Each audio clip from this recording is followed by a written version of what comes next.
सहनावतु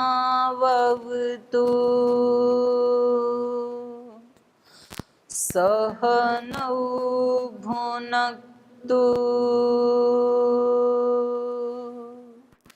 सह वीर्यं करवावहै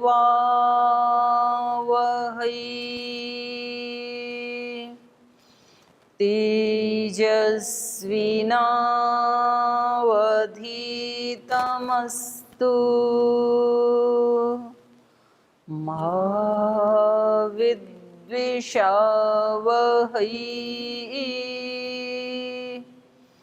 ॐ शान्ति शान्ति शान्तिः।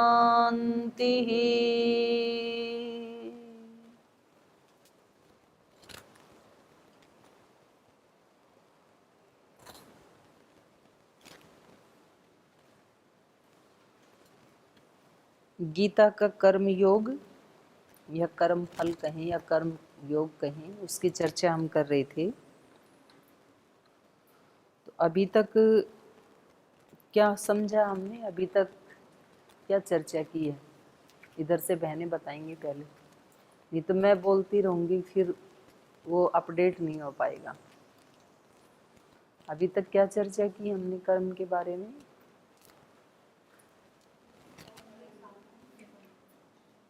हाँ जी,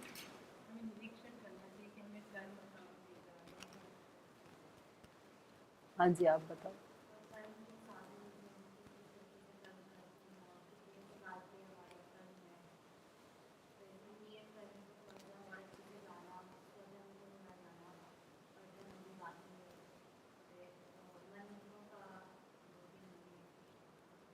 तो अभी हमने नियत कर्म को जाना कि हमारे नियत कर्म क्या हैं और उसको करने के साधन क्या हैं, ये दो के ऊपर हमने चर्चा की। तो नियत कर्म क्या है, इधर से बताइए। नियत कर्म का मतलब क्या समझे?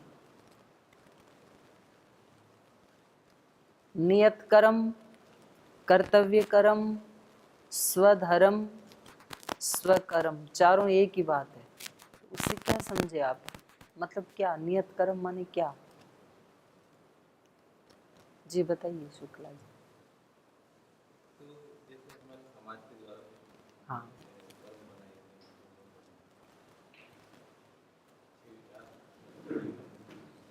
समाज ने हमें जो भी दायित्व दिया है, जैसे आप यहाँ पे आप इंजीनियरिंग का डिपार्टमेंट देख रहे हैं, यही समाज का दिया हुआ धर्म है आपको। समाज मतलब महाराज जी ने दिया है आपको। तो एक तो समाज के द्वारा निर्धारित होते हैं कि आपको ये काम करना है, आपको सबको अलग अलग ड्यूटी दी है ना समाज ने। और ईश्वर ने क्या क्या दिए हैं?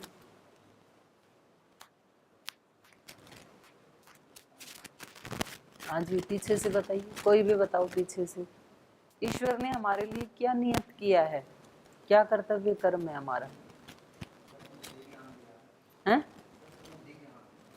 सद्बुद्धि ज्ञान। हाँ हाँ, ज्ञान को ही ज्ञान बोलते हैं संस्कृत में। वो कह रहे हैं ईश्वर ने कहा है सद्बुद्धि के साथ काम करना, बुरी बुद्धि के साथ काम मत करना, ऐसे। ठीक है। और ये हो गया समाज के द्वारा नियत, ईश्वर के द्वारा नियत। और क्या बताया था?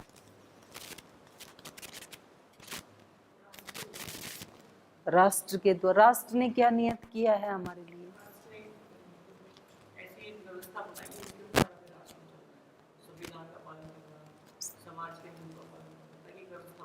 व्यवस्था बनी रही। तो राष्ट्र का अपना एक संविधान है, उसके अनुसार हमें राष्ट्र ने बता दिया कि जब रास्ते पे चलो तो हमेशा किधर चलना है? किधर चलना है? लेफ्ट चलना है कि राइट? सही दिशा कौन सी है? राइट चलना है कि लेफ्ट? तो फिर तो एक्सीडेंट हो जाएगा। जब रास्ते पे चलते हैं तो चलने का नियम क्या बनाया संविधान ने? Always keep your left. Left में चलना है। आप बोलो मेरी स्वतंत्रता है, मैं कभी इधर भी जा सकता हूँ, इधर भी जा सकता हूँ, बीच में भी चल सकता हूँ, मैं राष्ट्र का नागरिक हूँ, तो फिर क्या होगा? फिर एक्सीडेंट हो जाएंगे, क्योंकि आने वाला उधर से आने वाला है, उसकी साइड वो है, जाने वाले की साइड लेफ्ट है। तो ये हमें राष्ट्र ने ऐसे दे रखे हैं कि आपको ऐसे करना है, ऐसे नहीं करना है। एक और बच गया नियत धर्म में, एक हो गया समाज के द्वारा, शास्त्र के द्वारा, एक हुआ समाज के द्वारा निर्धारित, एक हुआ ईश्वर के द्वारा, एक हुआ राष्ट्र के द्वारा, और चौथा वेद के द्वारा। वेद ने क्या निर्धारित किया हमारे लिए? वेद क्या कहता है? इधर से बताइए आरिता जी, वेद के अनुसार क्या है?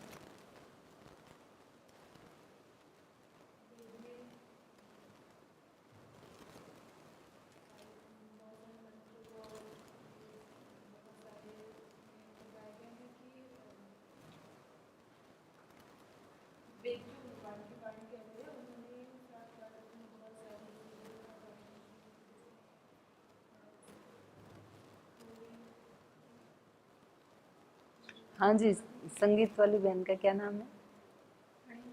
अणिमा जी। वेद ने क्या निर्धारित किया आपके लिए और हम सब के लिए? क्या कहता है वेद? बोल जी पता नहीं, हमने वेद पढ़े नहीं, हमें पता नहीं वेद क्या कहता है। हाँ जी बिंदु जी, वेद ने क्या निर्धारित किया? हाँ जी कृष्णा जी। क्या, वही तो पूछ रही हूँ।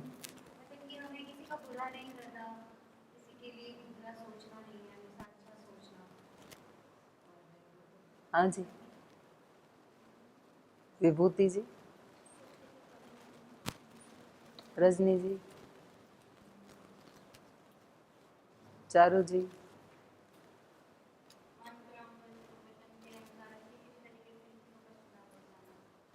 हाँ जी मीनाक्षी जी।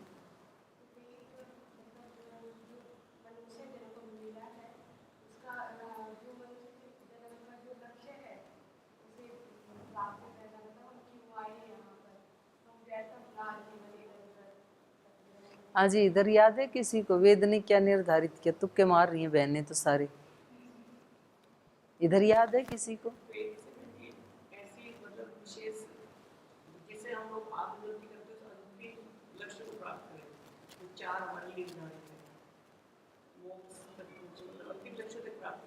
चार निर्धारित क्या है वो बताओ।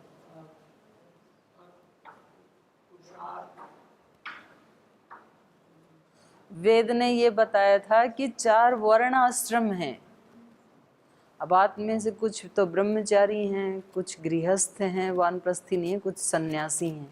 4 वर्ण आश्रम है ना। तो शास्त्र कहें या वेद कहें एक ही बात है। शास्त्र और वेद हमें वर्ण आश्रम व्यवस्था देता है। तो सबके वर्ण आश्रम की अलग अलग नियत कर्म है। ब्रह्मचारी के अलग हैं, गृहस्थियों के अलग हैं, वानप्रस्थी के अलग हैं, सन्यासी के अलग हैं। अब वो क्या क्या हैं वो अभी चर्चा करना बाकी है। तो मोटा मोटा तो पता ही है। ब्रह्मचारी का काम है विद्या पढ़ना, ब्रह्म यज्ञ करना, अग्निहोत्र करना, शरीर को ठीक रखना। मोटे शब्दों में लौकिक भाषा में कहें तो ब्रह्मचारी का धर्म है शरीर को ठीक रखना, मन को ठीक रखना और बुद्धि का विकास करना। 3 काम है ब्रह्मचारी की। ब्रह्मचारी का शरीर रोगी नहीं होना चाहिए, मन रोगी नहीं होना चाहिए, ये वेद कह रहा है, और विद्या का विकास होना चाहिए। गृहस्थी के क्या धर्म है? गृहस्थी के लिए 5 महायज्ञ बताए हैं।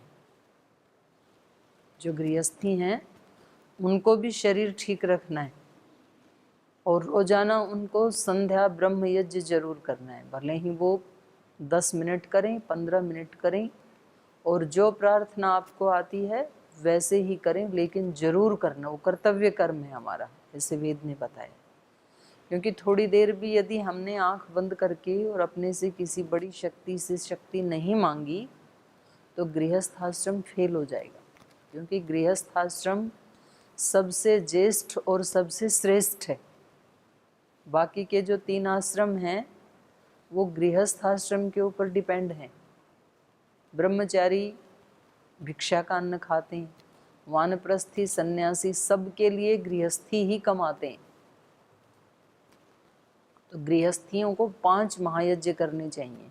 पहला ब्रह्म यज्ञ, संध्या, उपासना, उसको कुछ भी कहो। आपके पास कोई गुरु मंत्र है, गायत्री मंत्र है, कुछ भी नहीं आता तो ओम तो आता है ना, तो 5-10 मिनट बैठ के ओम ऐसे बोल के उससे शक्ति मांगना, ये पहला कर्म है। दूसरा है अग्निहोत्र, गृहस्थियों के लिए देव यज्ञ कहते हैं उसको। अगर हवन करना आए किसी को तो घर में अगर 2 किलो घी सब्जी में छोंक मार के खा जाते हैं तो कम से कम आधा किलो 1 किलो घी उसके लिए ज़रूर रखना चाहिए हवन के लिए। हवन करना नहीं आता है तो गायत्री मंत्र बोल करके ओम भूर्भुवः, गायत्री मंत्र आता है आपको सबको कि नहीं आता है? गायत्री मंत्र से कम 10, 11, 20, 21 आहुति देनी चाहिए कम से कम। अगर वो भी नहीं आता है तो ओम स्वाहा इतना तो आता है, उतना करना चाहिए। उतना भी नहीं आता है तो घर में घी का दीपक जलाना चाहिए फिर सुबह शाम। तो हमारी परंपरा है ना ये। तो घी का दीपक क्या है? वो यज्ञ का ही अपभ्रंश रूप है। जब यज्ञ करना भूल गए, अपनी संस्कृति को भूल गए, तो इतना हमारे पूर्वजों ने बचा के रखा कि कम से कम दिया जलाया करो। तो 2 काम हो गए गृहस्थियों के लिए, ब्रह्म यज्ञ, देव यज्ञ। तीसरा है पितृयज्ञ। घर में जो भी माता पिता हैं, विद्वान हैं, आचार्य हैं, अड़ोस पड़ोस में जो बड़े बुजुर्ग हैं, हमेशा उनसे आशीर्वाद लेना चाहिए। अगर वो आसपास रहते हैं तो भौतिक रूप से, नहीं रहते हैं तो मानसिक रूप से। आजकल तो फोन चल गए, फोन से भी ले सकते हैं। ऐसी प्रार्थनाएं आपने सुनी होंगी भगवान से, लोग करते हैं कि माँ तेरी मूरत से बढ़कर भगवान की मूरत क्या होगी। माँ और बाप इस धरती के ऊपर भगवान का ही साक्षात रूप है। और जो गुरुजन हैं और जो बड़े वरिष्ठ लोग होते हैं जिन्होंने अपना जीवन तपस्या का या सेवा का, त्याग का, बलिदान का ऐसा बिताया है, उन लोगों से हमेशा आशीर्वाद लें। ये गृहस्थी का धर्म है। कितने धर्म हो गए? गृहस्थी तो याद रखो कम से कम। ब्रह्म यज्ञ, देव यज्ञ, तीसरे को बोलते हैं पितृयज्ञ, और चौथा है अतिथि यज्ञ। अपने घर में कोई अतिथि आए तो उसको भगवान जैसे समझना। अपने घर में थोड़ा सा है ना, मान लो थोड़ा सा आटा है, थोड़ी सी दाल है, हमारे पास इतना नहीं है कि हम उनको खाना खिला सकें, तो एक दिन खुद भूखे रह जाना, लेकिन उनको जरूर खिलाना। तो आपने यदि ऐसा किया तो वो एक दिन में आपके सब पाप अपने साथ लेके जाएंगे और सारे पुण्य आपके पास छोड़ के जाएंगे। इसको कहते हैं अतिथि यज्ञ। और यदि कुछ भी नहीं है देने के लिए तो कम से कम मन से सत्कार करना उनका। जहाँ पाओ उनको आसन देना, पानी देना, मन से उनके सम्मान में, सत्कार में, उनके दिल से सेवा करना। वाणी से तो कर ही सकते हैं, भावना से तो कर ही सकते हैं ना। और इतना तो आजकल सबके घर में होता है। तो कभी भी कोई घर में अतिथि आए तो उसको देख के कभी भी माथा नहीं ठिणकाना। माथा ठिणकना समझते हैं? ये कहाँ से आ गई आज? तो पहले ही यहाँ कंगाली में आटा गीला, पहले ही कम था, ऊपर से ये और आ गई। ऐसे कभी नहीं सोचना, पता नहीं भगवान किस रूप में आते हैं। तो गृहस्थियों के लिए बड़ा है अतिथि यज्ञ। 4 हो गए। जो गृहस्थी हैं वो याद रखना, कल पूछूंगी। और 5वां है बलि वैश्वदेव यज्ञ। लिख लिया करो, और ना भी लिखो तो वैसे याद रहना चाहिए। बलिवैश्व देव यज्ञ, बलिवैश्व देव यज्ञ, इसका मतलब क्या है? जो कुत्ता, बिल्ली, कौआ, चींटी, जितने भी प्राणी हैं, गाय, वो सब गृहस्थी के ऊपर आश्रित हैं। अब उनके पास कोई रसोई तो किचन तो है नहीं, वो कहाँ बनाएंगे बेचारी, तो उनको भी देना है। इसलिए हमारे यहाँ सबसे पहले रोटी बनते ही किसके लिए रखी जाती थी? ये हमारी परंपरा थी। एक रोटी गाय के लिए, दूसरी रोटी कुत्ते के लिए, फिर यदि बिल्ली है या कौआ है, जो भी है, आसपास जो भी हैं, उनकी भी हमें रक्षा करनी है। तो ये निर्धारित किया है वेद ने। ब्रह्मचारी के लिए अलग कर्तव्य कर्म है, नियत कर्म है, स्वधर्म है। गृहस्थी के लिए अलग हैं। वानप्रस्थी के लिए है कि वो अपने घर से नाता तोड़ के और पूरे गांव के जो घर हैं और बच्चे हैं या निवासी हैं, उन सब के हित के लिए सोचे। जब तक गृहस्थी थे तो केवल अपने अपने घर के लिए सोचते थे। अब वानप्रस्थी हो गए तो अपने घर के साथ साथ पूरे गांव के बारे में सोचें, और घर को छोड़ के गांव के बाहर कुटिया बना लें, या गांव के बाहर भी नहीं तो किसी दूसरे तीसरे गांव में बना लें। मतलब थोड़ा सा अपना दायरा बढ़ाएं, और वो भी अग्निहोत्र भी करें, स्वाध्याय करें। यज्ञ करना उनके लिए भी जरूरी, ब्रह्म यज्ञ भी करना है, हवन भी करना है, स्वाध्याय भी करना है। उसके बाद दूसरों को प्रवचन देना, और उनकी जो भी सेवा हो सकती है उसमें जैसी योग्यता है। अगर किसी को दवाई आदि का मालूम है तो फिर वो रोगियों की सेवा करे, जो उसकी सामर्थ्य है। वो जैसे अपने घर में सेवा करता था, अब उसको पूरे गांव की या आसपास के इलाके की सेवा करनी है। ये वानप्रस्थियों का धर्म है। और चौथा है सन्यासी का। सन्यासी का धर्म ये है कि उसको पूरे विश्व को अपना परिवार मान करके, और जितना वो कर सकता है, अब पूरे विश्व में कैसे जाएगा व्यक्ति, तो वो जहाँ भी रहता है, हरिद्वार में रहता है तो हरिद्वार में जितने लोग हैं उसके सर्कल में जो आते हैं, हरिद्वार में भी सबकी नहीं कर सकता है। देवप्रयाग में है तो देवप्रयाग में सबकी तो नहीं कर सकता है, पर जो आसपास लोग रहते हैं, जितना उससे बन पड़े तो उनका भला चाहना, और उनको एक दिशा देना, और उनके लिए स्थूल रूप से कोई काम ना करे तो मन से उनके लिए ये भावना रखना, लोकाः समस्ताः सुखिनो भवन्तु। प्रार्थना करे भगवान से कि ये सब सुखी हों, और उसके लिए पुरुषार्थ भी करे, जैसे कि स्वामी जी कर रही हैं। तो ये हम नियत कर्म के बारे में चर्चा कर रही थी। ये वेद ने नियत किया है हमारे लिए, तो सबको अपने नियत कर्म का पालन जरूर करना चाहिए, नहीं छोड़ना चाहिए। मतलब बिल्कुल कोई इमरजेंसी आ गई, अपवाद हो गया तो एक अलग बात है, वरना कभी भी अपने कर्तव्य कर्म को नहीं छोड़ना चाहिए, चाहे मौत भी क्यों ना आ जाए। आदमी से सबसे बड़ी गलती क्या होती है? जब भी कोई थोड़ी प्रतिकूलता आती है तो वो कहता है कि आज ऐसा नहीं करूँगा। जैसे मन दुखी होता है ना, तो व्यक्ति कहता है कि आज क्लास नहीं लूँगा, आज मेरा मूड नहीं है। ऐसे होता है ना। जिस दिन मूड नहीं होता उस दिन हम काम नहीं करना चाहते। जिस दिन मूड नहीं है उस दिन जरूर काम करना। अगर आपने जिस दिन मूड नहीं था उस दिन भी आपने काम किया तो समझ लो आपने एक विजय हासिल कर ली, एक जीत आपने हासिल कर ली। और जिस दिन आपका मूड नहीं था उस दिन आपने काम नहीं किया तो समझ लो कि मूड आपके ऊपर हावी हो गया, आप कमज़ोर पड़ गए। फिर तो हमें कमज़ोर नहीं पड़ना है, हमें अपना कर्तव्य कर्म जरूर करना है। तो जो हमारे स्वतंत्रता सेनानी थे उनको कैसे कैसे तड़फाया गया। जब वो जेल में थे ना तो उनको 3-3 दिन पानी नहीं दिया जाता था, गर्मी में प्यासे मरते थे। फिर उनके सामने एक उसमें सुराही में पानी लाते और वो ऐसे बेचारे मांग रहे हैं कि पानी पानी, और वो सुराही लाके वो उसके पास वो जो सरिये लगे रहते हैं ना, जिसके अंदर उनको रखा हुआ है वह हैं लोकर, जेल में लोकर के पास लाके उसको सुराही को ऐसे फोड़ देते थे, घड़े को तोड़ देते थे कि मतलब हमने पानी बिखेर दिया और आपको नहीं दिया, ऐसे ऐसे अत्याचार करते थे।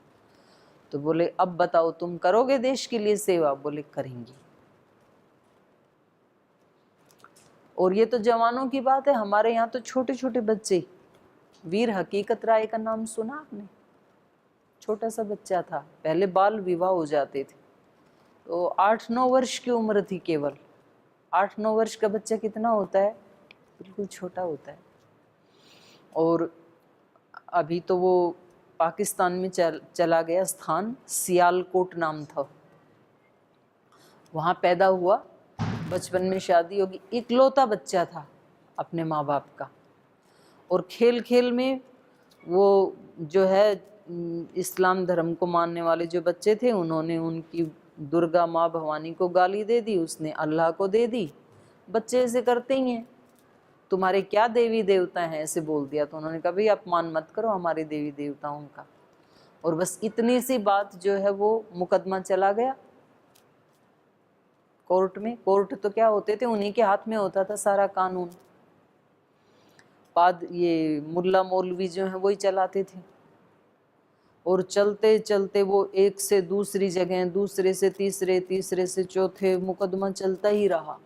और हर व्यक्ति जब उसकी सूरत देखता है, इतना इनोसेंट बच्चा, तो कहते कि भाई तू क्यों हमें भी आफत में डाल रहा है, क्योंकि हमारे यहाँ जो कानून बने हैं वो काफिर के लिए सीधा मृत्युदंड है, तो तुम इस्लाम को स्वीकार कर लो। उसके माता पिता कहते कि बेटा कोई बात नहीं, तू हकीकत राय तेरे को नहीं कहेंगे, हम अब्दुल रहमान कह लेंगे, कोई बात नहीं है, तेरी जान तो बचेगी। एक छोटी सी हम गुड़िया भी शादी करके ले आए हैं, इसका क्या होगा? बड़े तड़फते हैं वो। लेकिन वो कहता है कि कौन गारंटी दे सकता है कि मैं इस्लाम धर्म को स्वीकार कर लूँगा तो मौत नहीं आएगी? छोटा सा बच्चा। तो उसके मतलब उद्गार आप सुनेंगे तो यूं कहने को तो सभी धर्म को प्यारा बताते हैं, लगे तकरार करने तो जमी सर पर उठाते हैं, इधर के और उधर के सैकड़ों प्रमाण देते हैं, बहस में अच्छे अच्छों को सदा नीचा दिखाते हैं, उलझते हैं अकड़ते हैं नहीं फूले समाते हैं, मगर उनका धर्म है जो धर्म पर जान देते हैं। बोले ये धर्म कोई ऐसे बहस करने की बात थोड़ी है, चर्चा करने लगे तो हमारा धर्म बड़ा श्रेष्ठ है, बहस करने लगे तो उनको नीचा दिखा दें, उसके लिए नहीं है धर्म। धर्म तो उनके लिए है जो धर्म के ऊपर जान देते हैं। बोले हम मर कर के भी अमर हो जाएंगे। तो इसको कहते हैं कि कभी भी अपने कर्तव्य कर्म को, अपने स्वधर्म को कितनी भी आफत आने पर छोड़ना नहीं। और हम तो थोड़ा सा जिस दिन हमारा मूड खराब हो तो हम कहते हैं कि आज नहीं जाऊंगा काम के ऊपर, आज नहीं करूंगा, आज नहीं कक्षा लूंगा, आज नहीं पढ़ाऊंगा, आज संध्या नहीं करूंगा, आज यज्ञ नहीं करूंगा। तो हमें उस समय ये याद रखना चाहिए कि हमें किसी भी हालत में अपने कर्तव्य कर्म को नहीं छोड़ना है। और ये हमने देखा, आज श्रद्धेय स्वामी जी महाराज के पास इतना भगवान ने जो ऐश्वर्य दिया है, मैंने 90 से लेके, वैसे तो 85 से थोड़ा थोड़ा देखा, 85 में जब गुरुकुल थे तो बीच बीच में कभी जाके देखते थे, लेकिन 90 से मैंने स्वामी जी को नज़दीक से देखा। उन्होंने एक दिन भी अपने कर्तव्य कर्म को नहीं छोड़ा, एक दिन भी। मतलब कितने कितने संघर्ष आए, बहुत सारे, कहीं सरकारों के, कहीं मल्टीनेशनल कंपनियों के, कभी कोई पुतले फूक रहे हैं, कभी कोई अफवाह उड़ा रहे हैं, पर एक दिन भी उन्होंने अपने योग धर्म को, अपने कर्तव्य कर्म को, जो तय हो गया उसको कभी नहीं छोड़ा। तो ये हमारे लिए नियत कर्म है, इस पे हमने चर्चा की। जो भी हमारे लिए नियत हुआ है ये हमने जान लिया है, भगवान ने हमारे लिए ये नियत किया है, समाज ने ये नियत किया है, शास्त्र ने ये नियत किया है हमारे लिए, हमारा अपना ये धर्म है, तो हमें सबको पता है उसको। अब उनको करना कैसे है? कल मैंने एक उदाहरण दिया था कि भाई दिया सलाई में, माचिस में एक ही जैसी दिया सलाई होती हैं सारी, लेकिन कुछ तो घर के घर फूंक देती हैं, गांव फूंक देती हैं। एक ही तो दिया सलाई जलाई थी पूरा देश जलाने के लिए, और एक दिया जला देती है, तो दोनों में अंतर है ना। तो कर्म तो सभी करते हैं, कर्म तो ऋषियों ने भी किए, कर्म तो देशभक्तों ने भी किए, कर्म तो चाइना वालों ने भी किए कोरोना फैलाने के लिए, कर्म तो आतंकवादी भी करते हैं, कर्म सामान्य लोग भी करते हैं। तो कितना अंतर है कर्मों में। तो हम उन कर्मों को कैसे करें जिससे हमारे को अच्छे से अच्छा फल मिले, उन कर्मों को हम कैसे करें, अपने नियत कर्मों को। तो उसके लिए गीता कहती है कि आप यज्ञ की भावना से करें। गीता में 3 अध्याय में 10वां सूत्र है, सह यज्ञ प्रजा सृष्ट्वा पुरोवाच प्रजापति ही अनेन प्रसविष्यध्वम एष वह अस्तु इष्ट काम दुख। भगवान जी कहते हैं कि भाई देखो, मैंने ये जो सारी सृष्टि बनाई है ना, ये यज्ञ सहित बनाई है। सह यज्ञ, यज्ञ माने यज्ञ के सहित। सृष्टि के आदि में ही मैंने ये जो सारा ब्रह्मांड बनाया, ये समझ लो कि यज्ञ कर रहा है। हम जो यज्ञ करते हैं ना या यज्ञशाला में, हमने तो उससे सीखा है, और हम तो आधा घंटा करते हैं, 15 मिनट करते हैं, और ये सारी सृष्टि कितनी देर करती है? 24 घंटे। और जब से बनी तब से लगभग 200 करोड़ वर्ष हो गए सृष्टि को बने, तब से यज्ञ कर रही है। तो यज्ञ का मतलब क्या है? हम यहाँ यज्ञ करते हैं तो क्या करते हैं? हम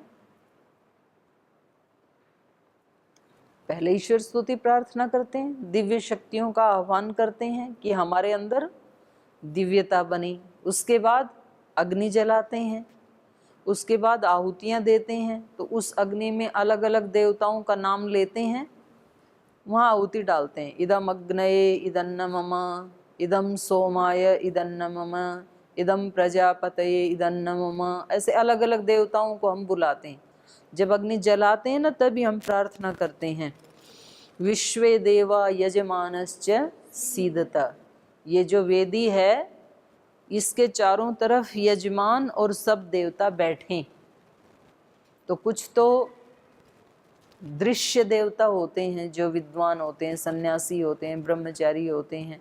कुछ अदृश्य शक्तियों को भी हम बुलाते हैं। उस समय अदृश्य शक्तियां भी आई हमारे यज्ञ में, और फिर हम बैठ करके अलग अलग जो जो आए उनका हक उनको देते हैं। जैसे हम अपने घर में ब्याह शादी करते हैं, कोई फंक्शन करते हैं, तो पहले कार्ड भेजते हैं, उनको बुलाते हैं, और फिर जब आ जाते हैं तो उनको प्रीति भोज करवाते हैं, उनको खिलाते हैं श्रद्धा से, और फिर श्रद्धा से भेजते हैं हाथ जोड़ के उनको। तो हमें लगता है कि पूरा हो गया फंक्शन हमारा।